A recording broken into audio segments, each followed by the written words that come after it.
So today I'm joined by Morgan Miller from Insituware. She's come in to talk to us today about the Mark 1 solder paste verification system. So welcome, Morgan. Nice to see you. Thank you. Nice to see you as well. Okay.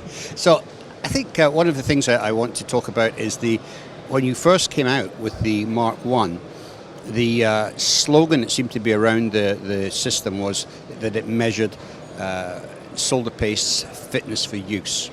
And I think some people misconstrued that idea to think you were measuring bad solder paste, whereas the truth is that today most solder paste is pretty good.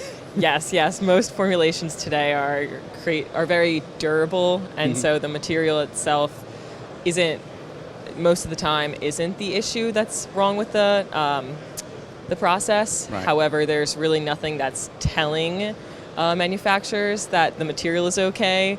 So they just would scrap the whole thing most of the time. They're like, okay, it could be the material, so let's just scrap it and keep going. Where if they put new material on, it's actually the squeegee blade or the stencil needed to be cleaned better or something like that. They just scrapped all that material that was good. Right. So. Right.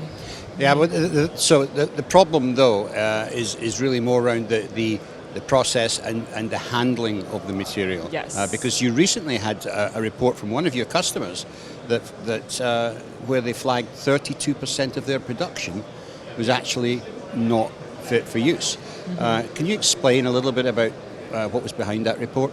Yes. So basically the customer that we have in the US, they've been using the Vision Mark 1 daily, and so whenever they're transferring paste, whenever they're adding more paste, whenever they're putting paste on the stencil in general, incoming inspection as well, they're using the Vision Mark 1 all day long. And so they've taken thousands of measurements already, and so they found that 32% of their solder paste measurements were in the failure zone. Right. So just to explain what the way that your system works, you use a green, yellow, red traffic light system. Yes. So if it's green, it's good to go. If it's yellow or red, it's flagged. Yes. So, so we have a SPC web app connected with our device. So basically, all of the measurements will go onto this SPC web app into charts, and so on the charts, it'll plot the measurements that we're getting, and they'll either be green for passing, they'll be yellow for concerning, and red for failure. And so when you hit these thresholds, then most of the time that indicates that the material is either going to cause issues down the line, or there's something wrong with it, you're using the wrong material, things of that nature. Right.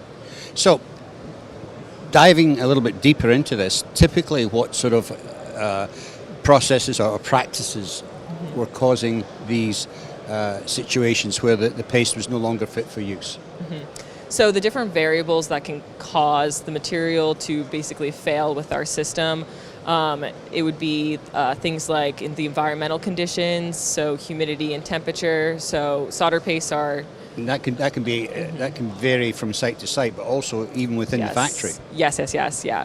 A lot of people say that their environmental conditions are controlled, and even in my facility, when I'm doing testing, we have obviously an HVAC system, but our fluctuations in humidity vary from 8% in the winter to 80% relative humidity in the summer. Exactly. So even though I'm controlling them with dehumidifiers and humidifiers, it's still not completely controlled. I can get it within maybe a 20% relative humidity range.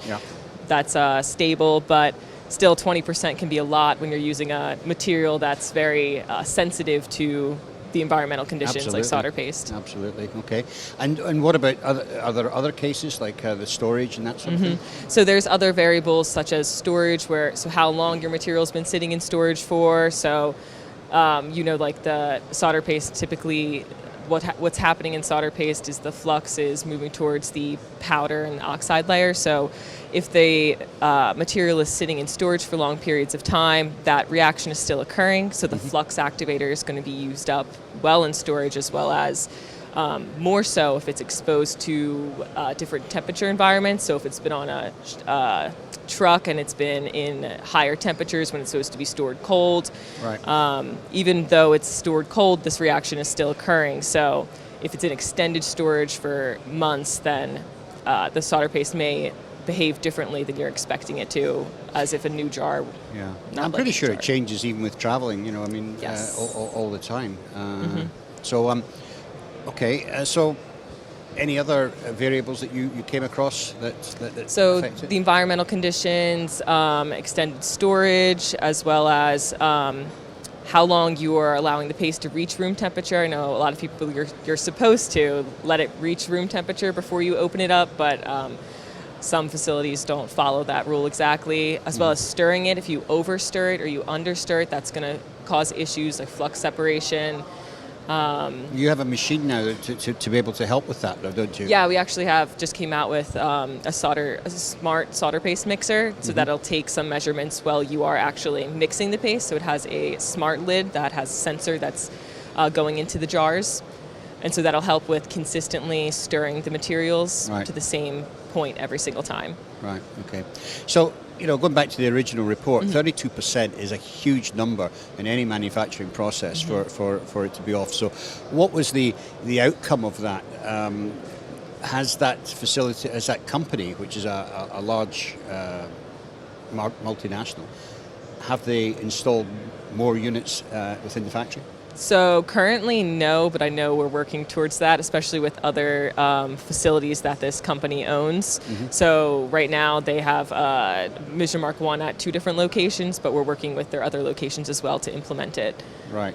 So they're planning to basically put them into each of their facilities because they see the value in making sure that the paste is fit for Yes, use. they also have it for testing their conformal coatings as well.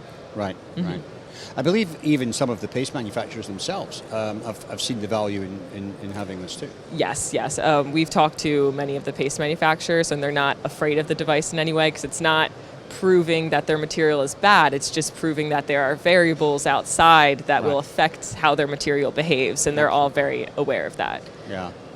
Well, it's a very important point, and I think it's a great measurement device and one that should be in every factory. Thank you. Thank you for coming in and telling us about it today, Morgan.